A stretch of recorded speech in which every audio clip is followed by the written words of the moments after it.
Ya, kesibukannya hari ini sehat ya, sibuk pasti ya, karena 16 hari lagi kami UAS ya.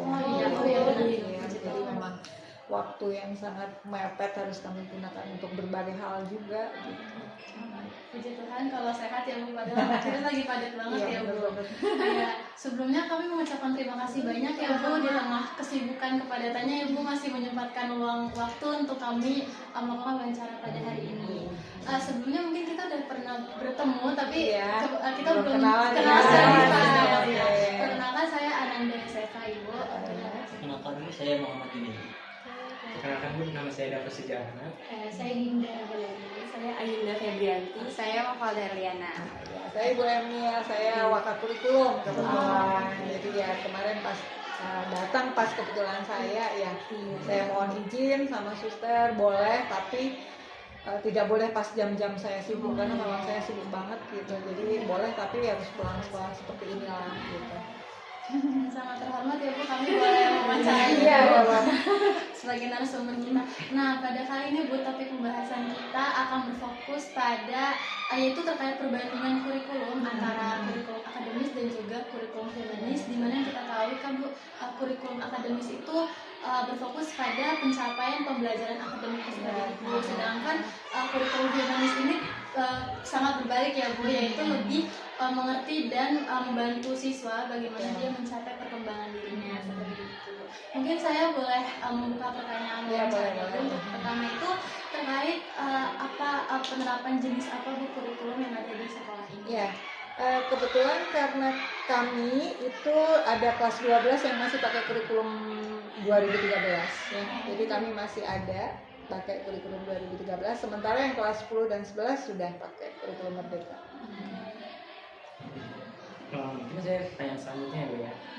Dalam mengevaluasi pendekatan pembelajaran yang diterapkan di SMA kelas kita ini, apakah sekolah ini menggunakan model konsep kurikulum subjek akademis atau humanistik dan pembelajaran? Kalau konsepnya si Karen tadi akademis hanya supaya anak pinter sih antara iya dan tidak ya, karena memang kita memang butuh anak yang cerdas juga ya. Kita inginnya mencerdaskan ya. Kami kan punya moto cerdas juga gitu Bu, supaya anak cerdas. Tapi bukan melulu anak harus belajar gitu untuk nilai gitu ya, bukan untuk nilai. Jadi konsepnya bukan anak cari nilai gitu ya. Dan kalau humanis ya pasti ya, apalagi kurikulum Merdeka sekarang arahnya kan ke situ ya. Jadi mengembangkan potensi anak didik gitu kan gitu. Jadi ya akademis ya humanis, tapi tidak kemudian full bahwa anak harus pinter gitu, tidak ya, tapi ya cerdas lah. Cerdas itu kan beda ya dengan pinter. Kalau pinter kan hanya ilmunya saja yang bisa, tapi mungkin tidak bisa mengaplikasikan di dalamnya. Nah, tapi kalau cerdas kan dia walaupun misalnya nilainya jelek, tapi kalau presentasi bagus, di bidang lain bagus. Nah, itu tuh yang kami cari, yang konsep cerdas kami gitu ya, tidak hanya sekedar nilai gitu ya. Berarti disesuaikan dengan kebutuhan zaman sekarang. Iya, benar gitu ya. Terus bagaimana Bu penerapannya dalam pembelajaran sehari-harinya? Ya, kami yang kerasa di kurikulum Merdeka pastinya ya. Kan di kurikulum Merdeka kami ya mengikuti yang ada di kurikulum Merdeka, bahwa kami membebaskan anak untuk memilih belajar sesuai dengan minat mereka. Jadi di sini sudah ada kelas pilihan. Jadi anak belajar sesuai dengan minatnya saja. Kalau kelas 10 memang baru meraba-raba ya, mereka kita beri ini materinya seperti ini nih. Tapi nanti di kelas 11 kami sudah pakai pilihan. Jadi anak hanya belajar sesuai dengan pilihannya. Tapi yaitu kita dari kelas 10 ini anak ini sudah diarahkan untuk menentukan bakat kalian tuh di mana gitu. Dan kami juga ada tes bakat minat juga kan, tidak serta-merta kamu pilihannya apa, sukanya apa, kan tidak ya. Jadi kami ada tes bakat minat, kami bertanya terus ke anak-anak. Kan yang namanya orang punya cita-cita kan kadang-kadang berubah ya. Jadi kami pakai tahap-tahap. Jadi di tahap-tahap awal ditanya, kamu itu pengen apa gitu ya. Jadi sampai 5 kali seperti itu Kak, ditanya terus. Iya, tanya. Terus nanti bagaimana nih setelah ada rapot misalnya ya, ada perubahan tidak nih cita-citanya gitu, ternyata kok nilai kamu kok beda dengan yang kamu harapkan dan sebagainya, seperti itu sih. Seperti itu ya. Baik Ibu, terima kasih. Selanjutnya akan dilanjutkan oleh rekan saya di pertanyaan selanjutnya itu bagaimana sekolah mendukung pengembangan kemampuan emosional dan sosial siswa dalam konteks kurikulum humanistik yang mengingat mahasiswa SMA itu kan emosinya kurang stabil. Betul. Jadi kami kan ada banyak sekali kegiatan yang memang melatih mental anak. Jadi kami itu sekolah kebetulan sekolah Katolik dan namanya Marsudirini. Kami itu ada pembelajaran khusus namanya Kemarsudirinian. Jadi di Kemarsudirinian ini kami menekankan nilai-nilai hidup nilai-nilai hidup yang kami ajarkan kepada anak-anak. Mirip dengan profil pelajar Pancasila, pernah dengar? Ya kan. Jadi anak-anak kurikulum Merdeka ini kan diajarkan untuk menjadi anak-anak yang Pancasilais sejati gitu ya, dengan yang bernalar kritis, mampu bergotong royong gitu kan, kreatif. Nah, kami kebetulan karena kami Marsudiri ini kami ada pelajaran yang namanya Kemarsudirinian. Nah, itu melatih itu semua gitu ya, dengan bagaimana anak-anak spiritualnya juga bagus, sosialnya juga bagus. Di sini banyak yang muslim, Nak. Jadi jangan dibayangkan bahwa di sini anak Katolik semua. Enggak, di sini muslim banyak, Kristen banyak, Hindu ada gitu. Jadi kami mengajarkan semua lah. Kami pelajarannya kan juga ada pelajaran etika ya. Kami belajarnya kan etika ya. Agama itu kan etika. Itu jawaban, bisa menjawabkah atau masih kurang jelas? Jawab Ibu selanjutnya. Oke, baik Bu, untuk pertanyaan selanjutnya ini tadi kan ada pelaksanaan kurikulum. Nah, pasti ada tantangan dong dari kurikulum ini. Nah, kira-kira apa sih kendala utama yang untuk menerapkan kurikulum saat ini? Kurikulum Merdeka ya? Iya. Ya, pastinya kan kurikulum baru itu tantangannya pasti baru ya. Jadi kurikulum baru itu kan mengendaki supaya kita itu melatih anak untuk mandiri, belajar sendiri. Tapi nyatanya kan ya namanya anak sekarang ini ya banyak yang cengeng, yang manja gitu ya. Mau nggak mau kan mesti kita tetap push, walaupun Bapak Ibu hindari ya ketika mengajar itu berceramah gitu ya. Tapi bagaimanapun ternyata ada juga ya anak kalau tidak diceramai dulu susah banget gitu ya. Itu tantangan kami, apalagi kan kurikulum Merdeka kan banyak juga praktek-praktek yang kami ada praktek-praktek untuk penyesuaian itu semua. Terus kelas pilihan juga ketika anak-anak harus memilih itu kan moving ya, dan kelas kan berbeda-beda ya. Jadi setiap anak itu diminta untuk memilih 4 pelajaran yang mereka minati. Dan setiap anak itu kan berbeda-beda. Jadi dalam satu kelas itu bisa anak itu nanti ada yang lari ke kelas sosiologi, ada yang lari. Jadi seperti itu ya gitu. Dalam satu kelas, dan bagaimana kami membagi itu setengah mati kan ya. Bagaimana supaya anak itu bisa masuk kelas semua di dalam 1 jam gitu. Jadi yang Inggris ya mau ke Inggris, yang ke biologi gitu. Itu tantangan yang sangat susah juga gitu. Dan walaupun anak-anak sudah yakin, Bu, saya sudah mantap kok Bu waktu itu ambil sosiologi misalnya. Ternyata di tengah jalan, Bu, ternyata susah ya. Boleh nggak pindah? Nah, itu tantangan-tantangan yang kami hadapi gitu. Apalagi sekarang ada P5 juga ya. Kami ada P5 itu proyek penguatan profil pelajar Pancasila. Jadi anak itu diajak untuk mengenal kembali nasionalisme mereka gitu kan. Jadi anak dilatih lagi untuk mengenal budaya-budaya gitu. Jadi kami ada gelar budaya. Jadi kan itu sesuatu yang baru. Jadi ya tantangannya guru harus banyak belajar lagi. Banyak belajar gitu. Oke, untuk pertanyaan selanjutnya, kan setiap perubahan kurikulum ini kan biasanya ada perbedaannya ya Bu ya. Pasti. Nah, kira-kira nih perbedaan yang cukup signifikan antara kurikulum sebelumnya sama sekarang itu apa Bu? Ya, kalau kurikulum Merdeka itu kan pendekatannya ke anak ya. Iya. Jadi kita fokus anak nomor 1 apapun gitu ya. Jadi kita harus mengembangkan potensi anak setinggi-tingginya gitu.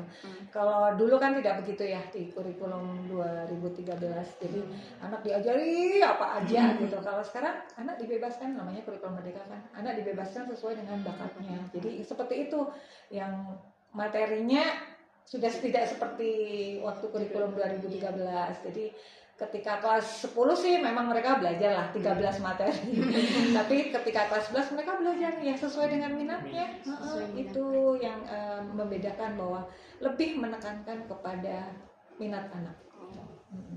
potensi anak. Izin masuk ya Bu, menurut Ibu Emil sebagai wakil kurikulum itu apa sih Bu kelebihan dan kekurangan dari kurikulum yang sekarang dibanding dengan kurikulum yang sebelumnya? Iya, kurikulum sekarang itu kan lebih mengedepankan karakter ya, dan itu kelebihannya bagus ya, karena anak-anak sekarang itu kan memang karakternya ya itu tadi saya sebut, anak-anak sekarang itu cengeng gitu ya, cengeng, nggak seperti anak-anak dulu gitu ya, yang susah sekali untuk maju itu kalau nggak dipres gitu ya, apalagi anak-anak kurikulum anak-anak generasi Z ini kan kadang-kadang maunya sendiri gitu kan. Nah ini mau mengembalikan gitu ya, nah itu tuh yang menurut saya bagus, yang mengembalikan roh bahwa anak-anak itu harus cinta tanah air, itu yang sekarang kan sudah mulai berkurang ya.